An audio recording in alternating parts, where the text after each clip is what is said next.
வாழ்க்கையில நமக்கு நிறைய குவாலிட்டிஸ் தேவைப்படுதுங்க. ஸோ பார்த்தீங்கன்னா, சில பேர் சொல்லுவாங்க, எரும மாட்டு தோல் அப்படிம்பாங்க.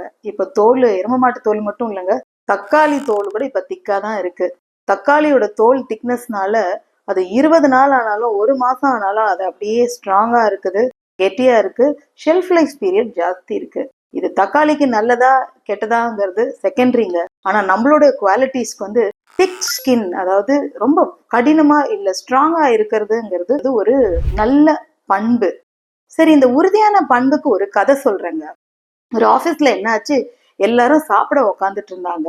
அப்போ ஸ்டாஃப்ஸ் எல்லாம் சாப்பிடும்போது ஒரு கரப்பாம்பூச்சி வந்துருச்சு. ஸோ இந்த கரப்பாம்பூச்சியை பார்த்தோன்னே அருவருப்பா இருக்கு. அந்த டேபிள்ல இருந்து தட்டி விடுறாங்க. தட்டி விட்டா இன்னொருத்தருடைய மடி மேல போய் விழுது. அவர் எந்திரிச்சு குதிக்கிறாரு. அதுக்கப்புறமா அவரு சாப்பாடு கீழே கொட்டிடுச்சு. அதுக்கப்புறம் அந்த கரப்பாம்பூச்சி போய் இன்னொரு டேபிள் மேல உட்காருது. அங்க இருக்கிறவங்க எல்லாம் ஊன்னு அலறாங்க. இப்படி மாத்தி மாத்தி எல்லாரும் அலறி சாப்பாடு எல்லாம் கீழே கொட்டி சிந்தி எல்லாம் போன உடனே என்னாச்சு, அப்போ அந்த மேனேஜர் அந்த வழியா போறாரு. என்ன இங்க எல்லா ஸ்டாஃபும் ஒரே சண்டை கசச்சற மாதிரி இருக்கு, என்னதான் இருக்குன்னு உள்ள எட்டி பார்த்தா ஒரே அலங்கோலமா இருக்கு அவங்களுடைய ஸ்டாஃப் ரூம் எல்லாம். என்னன்னு வந்து பாக்குறாரு, ஒரு செவுத்து மேல அந்த கரப்பாம்பூச்சி நிக்குது. எல்லாரும் குதிச்சு இது பண்ணிட்டு இருந்தாங்க. இவர் நேரா வந்தாரு, அந்த கரப்பாம்பூச்சியை பிடிச்சு ஜன்னல் வழியா தூக்கி வெளியில போட்டுட்டாரு. ஜன்னல் வழியா தூக்கி போட்ட உடனே அந்த இடமே அப்படியே நிசப்தமா ஆயிடுச்சு. எல்லாம் காம் ஆயிடுச்சு. இடம் ஃபுல்லா அது இறஞ்சிருக்குது. அந்த மேனேஜரை பார்த்து எல்லாரும் ஒருத்தர் பேசிக்கிறாங்க. இந்த கரப்பாம்பூச்சியை இவர் நசுக்கி இருக்கலாம், இந்த கரப்பாம்பூச்சியை தூக்கி ஏன் ஜன்னல் வழியா போட்டாரு, இவர் வந்து இவ்வளவு பொறுமையா ஹேண்டில் பண்ணாரு அப்படின்னு சொன்னாங்க. இங்க நல்லா நம்ம பார்க்க வேண்டிய விஷயம் என்னன்னா, பதட்டத்திலையும் நம்மளுடைய அறிவு நம்ம பயன்படுத்த மாட்டோம் அப்படிங்கிறது. இன்னொன்னு, எல்லாருக்குமே பயன்படுத்தணும்னு நினைச்சாலும் அந்த ரிஸ்க் எடுத்து ஒரு விஷயத்த செய்யறது. இப்போ மேனேஜர் எத்தனை பேர் வந்து அவங்க கமெண்ட் அடிச்சாங்க. ஒரு லீடர்ஷிப் குவாலிட்டியில இருக்கிறவங்களுக்கு இந்த மாதிரியான ரிஸ்க் எப்பவுமே வந்துகிட்டே இருக்கும். நம்ம செய்யற ஒவ்வொரு செயல்லையுமே வந்து கமெண்ட் பண்ணிட்டு இருப்பாங்க, இது நல்லது, இது கெட்டது, இவங்க இப்படி செஞ்சிருக்க கூடாது, இவங்க இப்படி செஞ்சிருக்கலாம்னு சொல்லிட்டு. ஆனா அங்க ஒரு நல்ல லீடர் என்ன யோசிச்சாங்கன்னா, இங்க இப்போ இருக்கிற கன்ஃபியூஷனை உடனே நான் எப்படி ஸ்டாப் பண்ண போறேன், சொல்யூஷனை நோக்கி போறது. Solution is very very important in any problems. இப்ப நீங்க பாத்தீங்கன்னா, சோசியல் மீடியாவை எடுத்துக்கோங்க, எவ்வளவு பிரச்சனைகளை கொண்டு வந்து நம்ம முன்னாடி வைக்கிறாங்க. அண்ட் நீங்க இன்னும் சொல்ல போனா ஜேர்னலிஸ்ட், பிரச்சனைகளை பத்தி மட்டுமே அதிகமா நம்ம பேசிட்டு இருக்கோம். அதுக்கு உண்டான சொல்யூஷன்ஸ் பேசுறதுங்கிறது ஒரு கலை. That is leadership quality.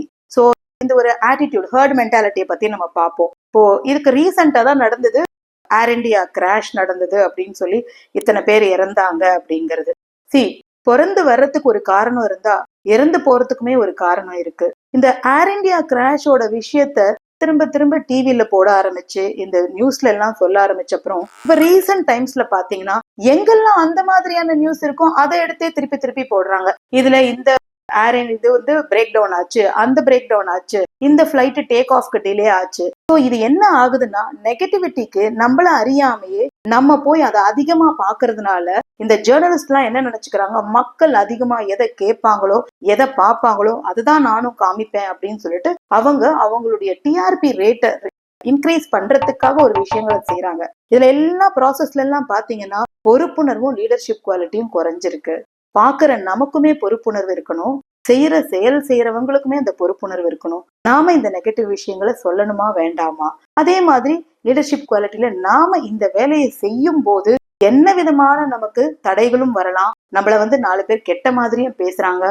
ஆனா சொல்யூஷன் நம்ம கொடுத்தோமா, இதற்கு உண்டான தீர்வை நம்ம கொடுத்தோமா?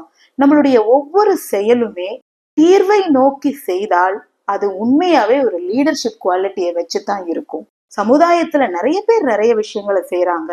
அது தீர்வை நோக்கி இருக்கா இல்லை சர்ச்சையை மாத்திரம் விவரிக்கிறதா அப்படிங்கறத நம்ம அவேர்னஸ் வச்சுக்கிட்டோம்னா நம்மளுக்குமே அந்த லீடர்ஷிப் குவாலிட்டி நல்லாவே வந்துடும். ப்ரீமெரைட்டல் கவுன்சிலிங், கர்ப்பசம்ஸ்காரா, ஃபேமிலி கவுன்சிலிங், இதுல என்ன சப்போர்ட் வேணும்னாலும் என்ன கேளுங்க.